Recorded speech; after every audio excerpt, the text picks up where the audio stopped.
You're listening to the Disruptive Franchise Podcast with Stacey Can, the podcast that celebrates innovation in franchising and peeks behind the curtain of failure, success, and the future of the franchise industry.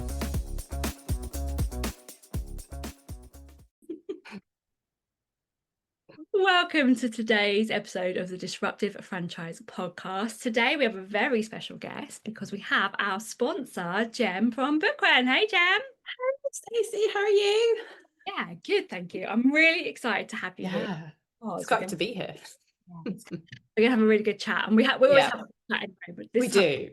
everyone else to listen into, so it's really cool. Perfect. Thank you so much for being here and also sponsoring this year's Disruptive. Very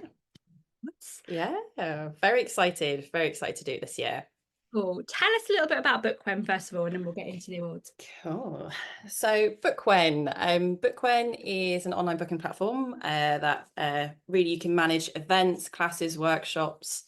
We're a one-to-many model, so we work across a lot of verticals. So children's activity providers through to fitness instructors. We've even got training and learning, and some like government departments use us, and like the NHS. So we're a really mixed bag with like the type of customers we have. But really our goal is really simple, and that's just to take the stress out of scheduling your events so that our customers can like focus doing what they love, whether it is like a fitness class or like drop-in bookings on a children's activity session. We get a lot of dog trainers as well that use Bookwen, which is always really interesting. So but really varied from like solo entrepreneurs all the way to like multinational franchises. So a very mixed bag, but that's a little bit about Bookwen. I took the kids glamping recently and had to order food for the site, and they use Bookwen. Do they? Yeah. I love seeing Bookwhen in the wild. So I live in Brighton, and when I'm kind of going around like as some of the community posters and stuff like that we've got dotted around like in pubs, in restaurants and things like that, when I see like an event and then I look at the bottom and it's like bookwen.com/, I'm like, they use Bookwen, that's great. I bet as well, actually. I'm like, I know them. Yeah, it's really funny, and actually all my friends are like, we've got to order the food, it's probably a long booking system. I'm like, no, it's Bookwen, it's fine. Easy breezy. Order my burgers and my mug. I love that. I'm gonna have to look for it now. Yeah, it was Fallowfields. Finalists. I should have a look. Plug for Fallowfields in there. It was a really good glamping experience. I'm sure others are available, but yeah, no, we put our food through that. It was wonderful, actually, really, because it's so easy. And then you get the confirmation, and then that's it. It's done. Confirmation number. Yeah, it's just done. Loved it. So yeah, you are used across multiple industries. Yeah, it's wonderful. How did Bookwen come about? So Joe, who is our founder owner, he's still very much involved in like the day-to-day for Bookwen. Bookwen used to start as a company called Tidy Apps. That's where it started, and it was Joe wanting to kind of get out of fintech where he was working, and he wanted to make something that was useful for people. So at the time, 10 years ago, or like 14 if you include like when it was Tidy Apps, but it was Joe, one-man band, started it up, and it just grew naturally from there. So one of the really lovely things that I find absolutely lovely about Bookwen is that we don't have like a board of investors behind us or anything like that. It's all natural growth. So everything that we do goes straight back into the company. Like we're not getting forced to go in a different path that our customers might not need for like commercial reasons. So it's really lovely. And Joe is still very much in the day-to-day. He's like our product manager on the team, but he was a developer, so that he built Bookwen, and then it's just grown naturally from there. Amazing. Do you think there's an advantage to being a company that actually was started by a developer? I think so. Some of the really good like innovative tech kind of started that way. Like Stripe is started off that way. So if anyone used Stripe as their payment gateway, so a lot of these like developer led. It means that often they kind of can do it quite quickly at speed. Obviously, you've got the introduction of like AI now to help with coding and things like that. But to actually have an app started by a dev is really useful. And then that's where you then grab in all the other teams. So like UX, our customer support, just to kind of bring that more human touch in as well, because they're the empathy led side, like our UX and support team. So where the dev side is really great at tech and building it and making it work, you've got the other hand who bring in and feed through like the empathy and like, why are people using this, like what can we do to make it better. Yeah, definitely. And actually, you guys are very good at. So I've used Bookwen myself for. I was trying to figure out how many years. It must be Oh, maybe eight, I might even be 6. 9. Yeah, which I love. So that's it. Some of our user base still, we have people that were with us from day one. So it's really lovely. Like when I'm in the account and I can be like, oh, when did they start with us? Oh, they've been with us for 10 years and they're still here. That's just really great. We love to see that growth as well from people that start off as like a one-man band and then they kind of grow into franchising. So we've got like a few success stories on that, which is really great. So we'll be sharing some of those hopefully soon on our website to update them. But I love it. I was really early on because I started my journey as a franchisee at Daisy First Aid, and I very quickly got annoyed. I was a very early franchisee. So I very quickly got annoyed with having to send out an invoice via email and keep checking the bank account to see if they've paid, and then email back and be like, can you pay this? Because if you don't pay this, I can't come to your house and teach you first aid. But yeah, we'll pay it. And they don't. So many hours, and very, very quickly I was like, this is not the way to go. And I went to the franchisor, Jenny, and I was like, can I just put a system, like there's got to be a booking system in. And I asked around and there were various kind of booking systems that came up and I had a little fiddle with them, but I really just liked the Bookwen interface because it was just easy, it was really simple. And this is before we could integrate it into the website, but so that's why I was quite an early adopter, because actually it just worked for me at the time. I just really needed it. And not long after that, would have been, was definitely within the first couple of years of the business. Not long after, I then fell pregnant with twins. It's like everything in my business needs to be automated before I have the twins. I just can't do anything otherwise. This is it. Kind of went from fiddling around with it a little bit to this is going to have to drive the business bookings because I can't do it myself. So that's how I know how, like, it was. I was, Definitely. It's all about saving time. I hate if anyone does have to do added extra admin time on top of it. Like it should just be all automated as quickly as possible. You don't want to be chasing payments. You want to be actually spending time prepping for the class, running it, getting feedback, making it better. Yeah, and from a franchise point of view, like having our franchisees focus on delivery rather than the fiddly, like the operations. And one of the kind of, so a lot of franchises are like children's activity providers or food, and it's very fixed. For Daisy, actually, we have fixed venues, so we use that scheduler there, but also we run private classes. So I used to put all of my private availability on as well. And you basically just create slots for yourself. And it just meant that I wasn't backwards and forwards and losing conversion because people were like, can you do Tuesday? No. Can you do Wednesday at 7? No, but I can do it. Just all there. And it was just massively helped conversion to be able to say to them, this is when I'm available. But it also put me in control as the business owner to be like, this is when I'm available. Don't go to B&Q at like midnight and be like, I wonder. That's kind of how people viewed it. Well, that's it. I was in business because we're like, well, I want you to do Sunday at 3:45, right? That doesn't but the having a roast. Having a roast, like, do one. But mentality, I think, when you're a small business, is that you have to try and please everybody. And so be in control of, this is when I want to work, and I can't bend on that because I've bothered to put it into Bookwen now. Like, it just was better. Well, that's it, especially when you're so emotionally invested. Like a lot of people that do use Bookwen to start off with are either doing it as like a side hustle. They want to turn it into it's like their passion project. They want to turn it into a business. So they're so emotionally invested that they do want to be everything to everyone, and that's just not realistic, and that's not sustainable. So definitely don't want to do that. So put your availability in. You dictate your schedule. You say, this is when I'm free, and then you can build it around that. Yeah, it's so important. So over that time, obviously, I've seen lots of change at Bookwen, but Lots of change, but Lots like of it's all been change. good. What's been great is to be able to feed back into the team because you Yeah. are, you're not like a humongous tech company and you can't speak to No, anyone. Like, you have to have no. conversations with you. Actually, this it'd be really useful if you just did this for us, and then And that it can or can't get put into the roadmap as well.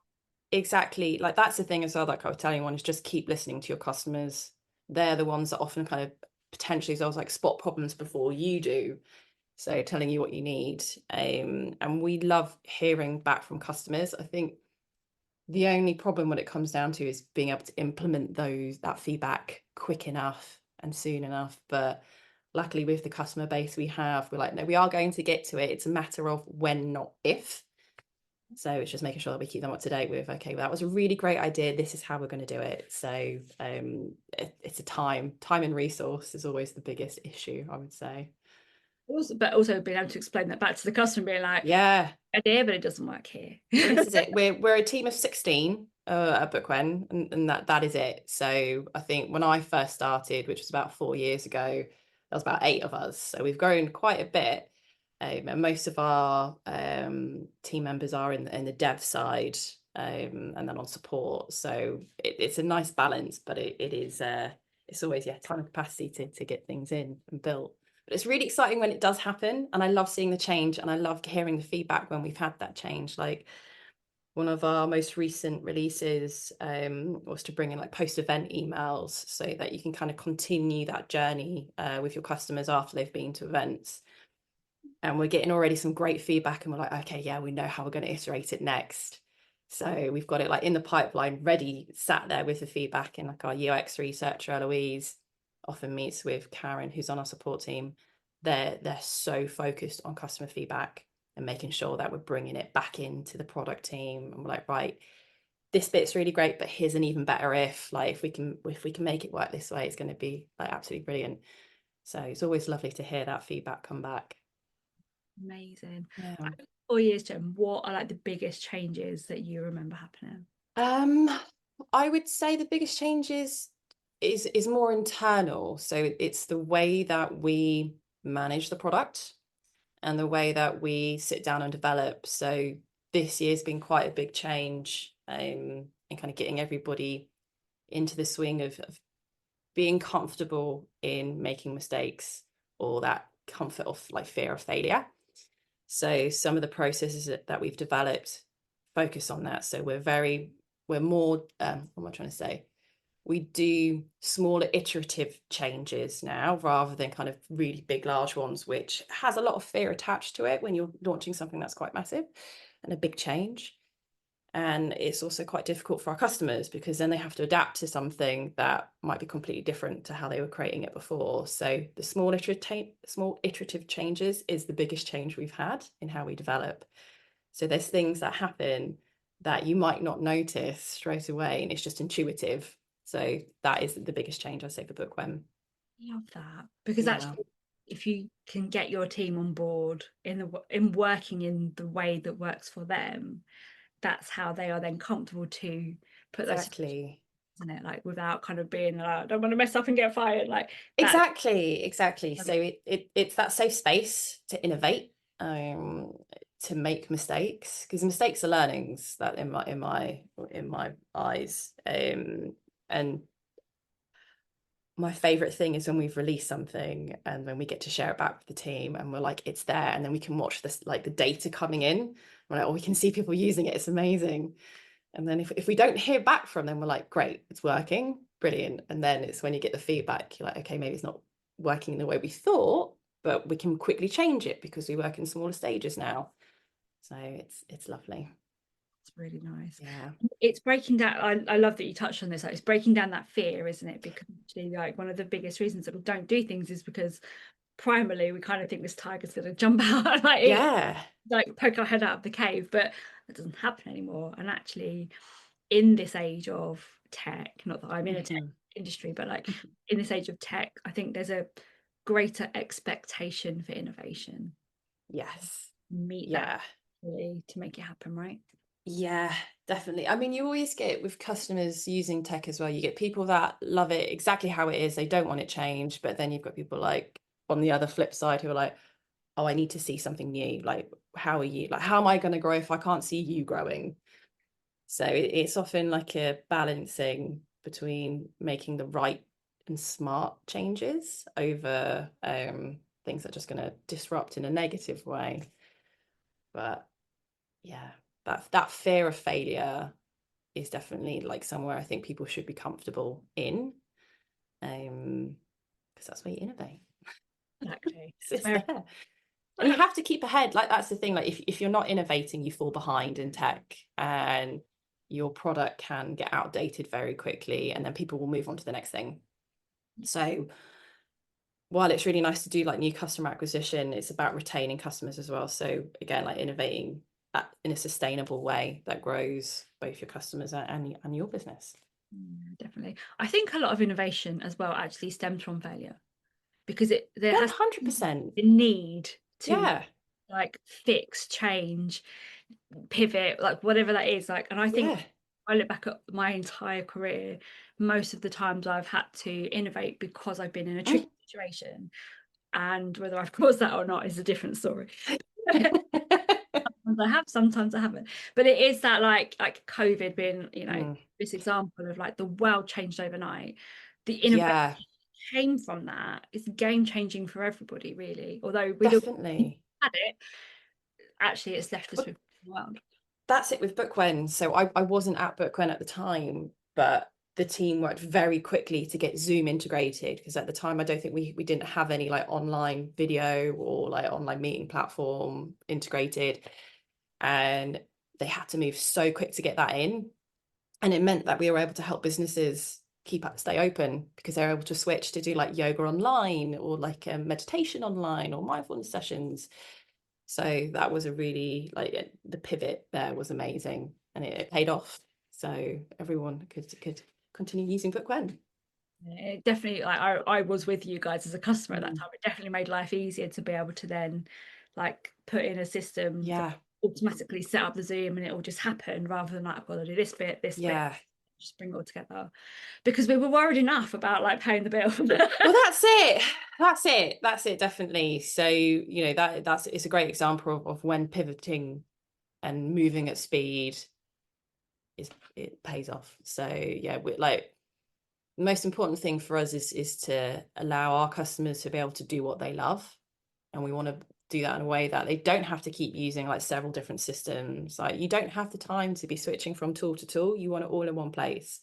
So that's something that we're working toward a Bookwhen as well, is like, we call it making Bookwhen sticky, making it more sticky, so that you don't have to go into that payment gateway over there. You can just see everything within your Bookwen account, because you don't have time. It's also trying to remember logins as well. Like, it's a nightmare. The bane of everyone's life. Oh, Yeah. So what's my login? Oh, I've got to do the authenticator app again. such a headache, it really is. With just picturing like what my password state is. With the opportunity to get involved with disruptive franchise awards, and like when I came and like knocked on your door, But yeah, I was and like, hello. it was a very instant reply. So what was it about the disruptive franchise awards that made you kind of go, yeah, It was definitely like seeing how they celebrate those within franchising. So like celebrating exactly what we value. So like the fresh thinking, bold ideas, and businesses that aren't afraid to challenge the status quo. So that's something we really respect at Bookwen. So it was such an easy decision to be like, yes, we would love to sponsor you. And that is another thing as well with like franchises, when they combine what they do really well with proven systems that work and innovative tools. It's brilliant. Like, that's where the magic happens. So being able to support the Disruptive Franchise Awards is a no-brainer. Like, and I'm so excited to see everybody on the night and hear all the talks. And it was really great as well. Some of the finalists this year are people that use Bookwen, so it was really great to see some of those up there, and some of the other great tools that help support franchises. Yeah, no, it was when I had the opportunity to take over the reins, I couldn't, because exactly what you said, like it is that like free thinking, Yeah, act disruption in a positive light, rather than exactly. not a messy place to No. disruption. Actually, that is where the innovation comes from. Mhm. The recognizing that we need to move on and move with, not just move with the times, but jump ahead of the That's time. it. Yeah. Um, Yeah, you've got to be ahead of the curve. 100%. I don't know if you know this actually, but I was 2 years ago at the first Disruptive Franchise Awards. I was the winner of Disruptive Mm. Franchisee of the Year. So it was the first Disruptive Franchisee of the Year. Very, very proud. Mhm. But part of the reason that I won the award, part of my entry, was at the time we were doing a massive integration where we were bringing Bookwhen into Yes, franchising. I remember. You remember? It was I remember that. summer of integration, which was Massive brilliant from your spreadsheet. point of view, from a franchisee.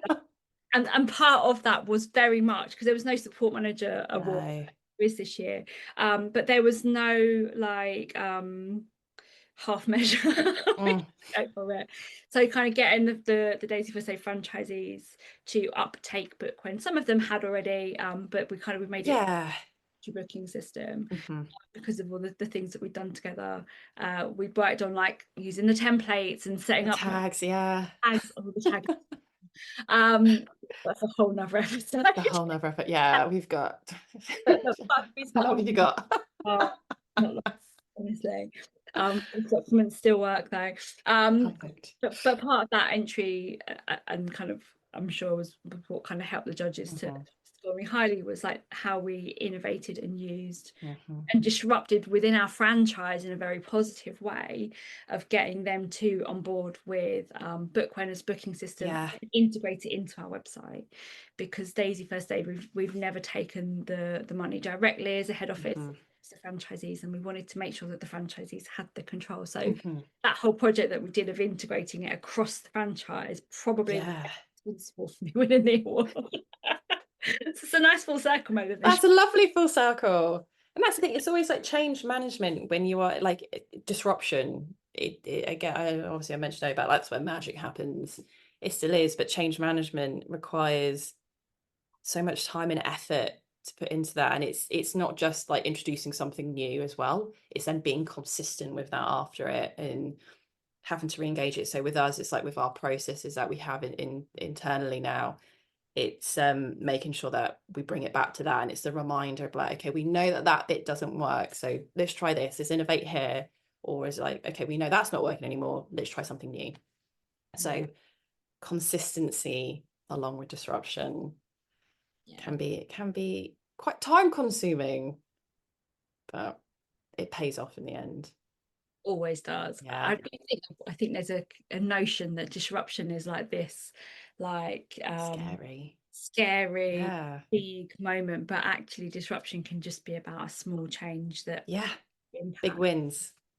It's like Absolutely. a ripple effect almost as well. So, and again, thinking about the future, like if I make a small change here, it means it's going to have a larger impact at the end, and I'm not going to have to change it as much. So, yeah, again, small iterative changes can lead to really big payoffs. Yeah, absolutely. Talking of kind of future ripples, tell Hmm. me a little bit about everyone is talking about AI and how it's going to come Yeah. and the rest of it. I'd love to know what's happening inside Bookwell, a little bit about kind of how AI has already changed or not changed, Yeah. and what that future impact is for you guys. We'd love to use AI more, I would say that, but it's also just so for Bookwen, we are quite environmental focused as well. That's kind of where some of our roots started, in making sure that we're making a positive impact. So when you're thinking about like water usage and things like that, that's still really important to us. And AI is obviously quite scary to some. There's a fear that it's taking people's jobs or that it's going to replace people. I don't agree with that. It's a tool to be used. So if you become an expert in AI, again, you're already ahead of the curve. So obviously those that are kind of in the younger demographic are using AI more, and it's really interesting. There was something I saw on LinkedIn with data that the minute the summer holiday started, the use of AI went massively down because it is those younger people that are not afraid of disruption and they adapt. So for Bookwen, at the moment, we're using AI in our customer experience side of things, and that's to be able to help kind of answer those more basic questions that we get quite a lot. So it's just like, how do I reset my password, or how do I find my public booking page link? So we have a chatbot called Buddy, who we've worked very hard on. So Danny has poured like blood, sweat, and tears into making sure that Buddy is in our tone of voice, that he's got all the resources that he needs, that he comes across in an empathetic nature. And we're checking those manually at the moment as well, just to make sure that the answers that it's giving are is the right one. And that's helping us in getting support to you quicker, because we appreciate that, you know, when you've hit an issue, you want help straight away, because it can be quite panic inducing if you're hit with like a message like, our support team will get in contact with you in like 1 to 2 hours. Like, no, I need help now. I'm doing it right now. I don't have time. I need it right now. I need it right now. You need to stop everything and help me. So Buddy does that. So he'll help to answer questions, and we're seeing some really great results with that. In fact, it's the first time that we've ever entered any like customer experience award, and we are a finalist in the customer experience awards for the best use of AI. So hopefully the team will win. Fingers crossed. Fingers crossed.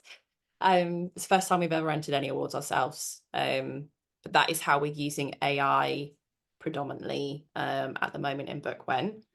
Would love to see it. Like, this is something me and Danny were just kind of like, what would we do if we could today?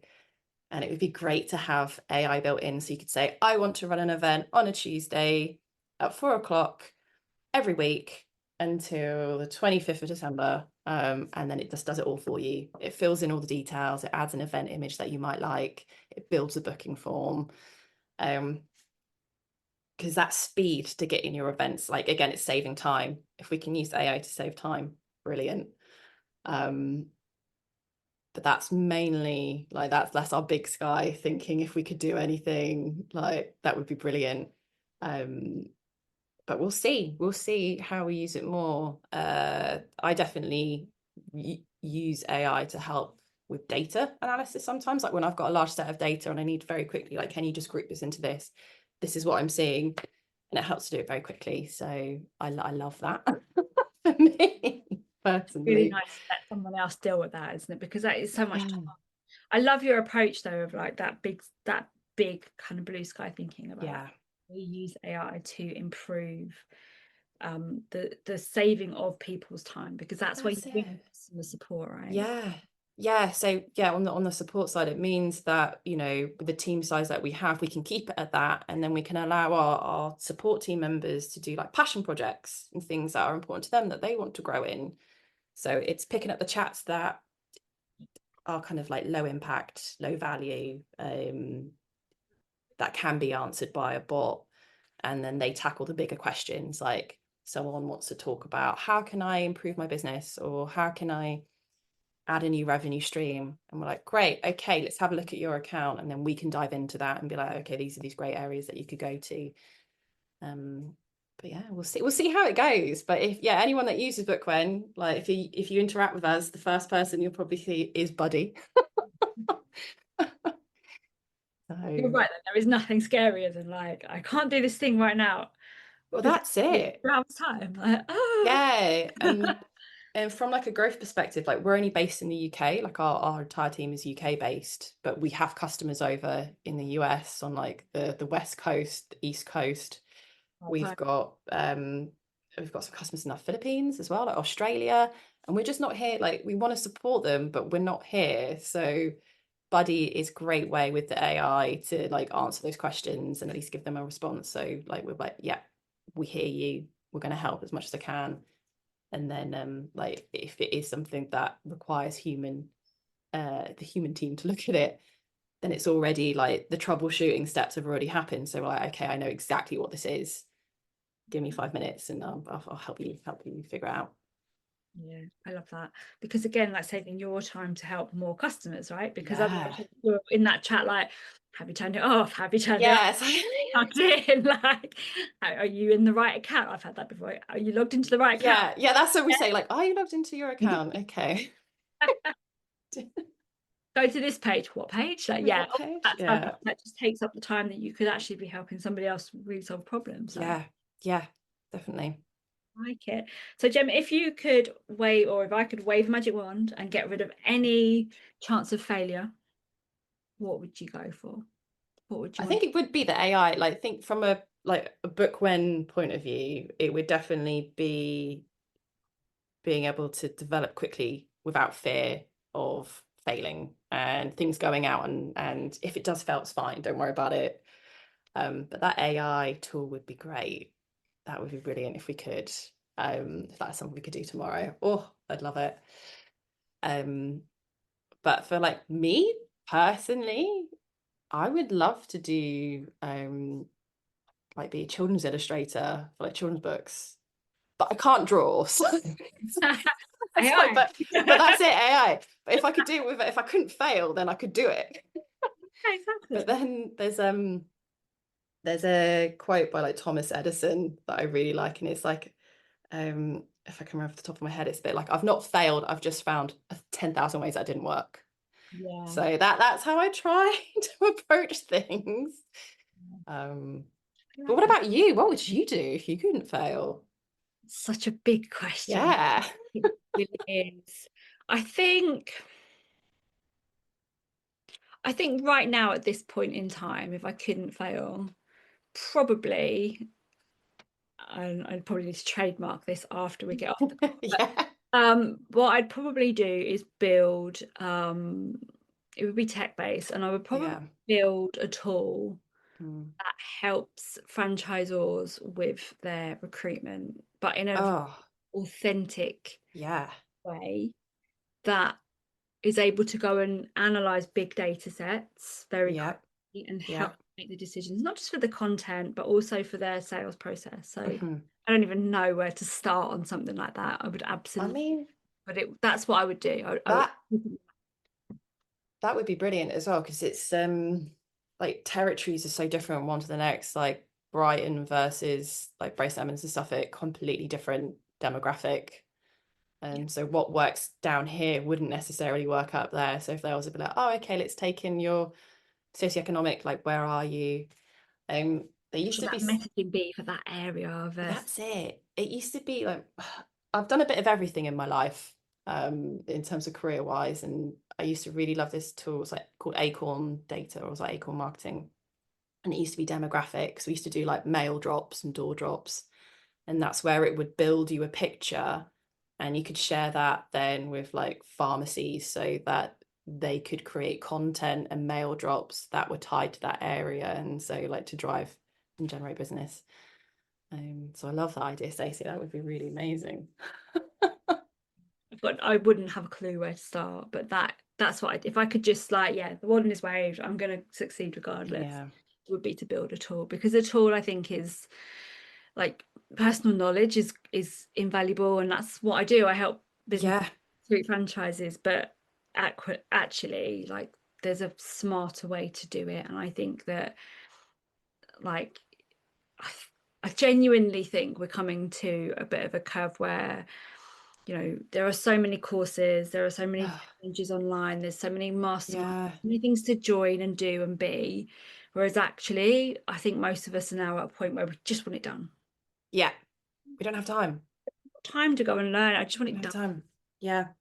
Yeah, I would build something around that for sure. Yeah, definitely. I mean, it ties into like innovation is really about us listening closely to customers and what they need and what's going to help them. So something like that would definitely do it. Like for us, if we could develop AI in a more intuitive way for Bookwhen, that would be amazing. Um, but we're getting there. We're building features that help customers. So it's just about listening, keep an eye to the ground, listening to customers like yourself, be like, okay, if we could change something today, what would it be? What's going to help you the most? So, and then when we can figure out, backwards engineer it and be like, right, okay, we know the end result. Let's work our way back to get that. Always starts with the user story, doesn't it? Everything is. Always starts. Yeah, that's definitely like a top tip I would have had for like staying ahead of the curve is solve real problems with empathy. So you need to understand human needs, and that's always the best guide. So, and that's how you won't get replaced by AI as well, because it's always going to come down to human needs. So have that in top of mind, experiment early as well, and I think another important thing is always just like investing in the team that you have. Like those people that are curious are your most future-proof asset. So without them, like, you know, we bounce ideas off each other. So you really need that curiosity. It's one of our values, actually. I think I've touched upon Bookwen's values before, but we're called EPIC. So it's like be empathetic, be passionate, be inquisitive, and be clear. And that's what we try to live by at Bookwen. Which is great, actually. It's a really good set of values Yeah. because they are very clear. But Well, that's it. Yeah, that's how we try to like embed that with the team. And like the book team that we have at Bookwen, most empathetic people I know, like they care so much about our customers and building something that works and delivers value. So I'm in awe of them. Like I can't wait to find some other awards to put our product team into, because the customer experience side, they're up for best use of AI and best customer experience team. But we need to find something for the product team now. So watch the space. Hopefully we'll find something. absolutely. Well, next year's Disruptive Awards. I just Yeah, I was gonna say. of the year. I won't be judging it. Nice. Watch this space. Awesome. Jen, one question actually. So like you Yeah. said there, you'd be a children's illustrator. Why? Yeah. Why?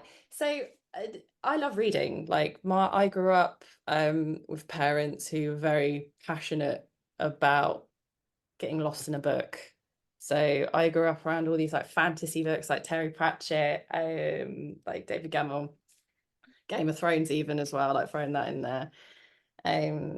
So that kind of spurred me on, like when I went to uni, I did English literature. I've always been creative as well. Used to write short stories in school. I remember getting 10 house points for one story I wrote once. It was great. I was just like, this is amazing. And originally I thought that I would go in to be like a bookseller, and like I would work at a library and kind of focus my career on that side of things. And I ended up going to Waterstones, and I worked in the children's department there. And the books that they have, like just some of them are so good. Like it's artwork, it's gorgeous. And I was just like, yeah, if I could do anything, if I could draw, I would definitely be an illustrator. I still like, there's some of the print. I don't know if you've ever seen like I Want My Hat Back, or That's Not My Hat. Yeah, that is a beautifully illustrated book. I love it. So if I could do something like that's kind of, I would have loved it. But that's where that side of thing is. And you know, I might become a bookseller one day, like go back to Waterstones, who knows. Bookwhen is kind of like, that's got a book in the name.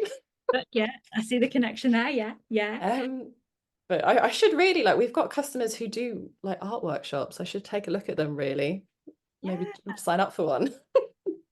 I Make it think happen. like you work in a company that is so the culture there about not failing or Yeah. failing and doing it anyway, I think is Yeah. such an important one. But yeah, it's pursuing the passion, isn't it? I think. But that's it. And like we love to be able to have that space for passion. And like Bookwhen is like, we're very lucky that well, I hope we all love what we do. That's why we're there. Like we're all sold into Joe and his mission and vision for Bookwen, and it's about helping people do what they love. So being able to have the time and like a really good work-life balance does mean that I've got scope to look at some of my more like passion projects on the side. Like I'd love to do, I love quilting, but I'd love to make that into like a paid like revenue stream one day for myself. Maybe learn a heritage craft. And Bookwen gives a space to do that. So, and we've got great, like I said just then, like we've got some great customers who do stuff like that. So it's really inspiring to see the type of activities that people are running, like making it into a business, franchising it. Yeah, maybe I'll do that. So this week, so you know, August is National Wellness Month in the UK.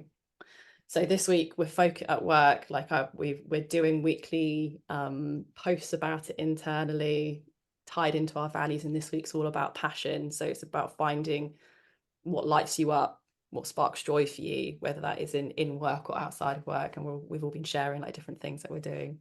But things like this brings joy to me. Like I love being able to talk about people's problems and then be like, right, let's tackle how we're going to solve this. How can I help you? We've had some great meetings. I like these. Yeah, I love our meetings. You're like, right, okay, let's get the work. Right. This is how we're going to make it. This is like, it's taking that like like a moment to an aha. So I love that. Yeah, absolutely love it. Jem, I've absolutely loved chatting with you. We could probably chat. Likewise. We could, yeah, definitely. That's a whole nother podcast. Yeah. But thank you so much. How can people find you and Bookwen? So to find me, if you go to www.bookwen.com, you can get in contact with us there. We also have a chat. So when you do log on to the Bookwen side of things, there's a little chat bubble in the corner. Just click on that and start a conversation. It'll come through to me or the team. That's the best way to get hold of us, or reach out to us on socials. So we're like at Bookwen on Instagram. You'll find us there. But yeah, we love having chats. So if you've got an idea or feedback, or you're like, oh, Bookwen would be great for this, or you just want to talk a bit about franchising, come on over. Jem, thank you so much. Thank you. Another episode next week. This whole podcast series is sponsored by Bookwen, so thank you again for sponsoring. Our pleasure. Podcast as well, and thanks for making it all possible. No, our pleasure. Amazing. Right then, that's it for this week. We'll be back next week. If you've enjoyed this episode, please do make sure that you subscribe so that you get all the notifications about everything that's coming up. Have a great rest of your day. Bye. Before we finish up today, I'd love to just thank our podcast sponsors, Bookwhen and Make Your Mark Podcast Agency, without whom this episode wouldn't have been possible. You can find more information on both amazing companies in the show notes. If you've enjoyed listening to today's episode, please also make sure that you hit the subscribe button, and I would absolutely love it if you left a review too. See you next time.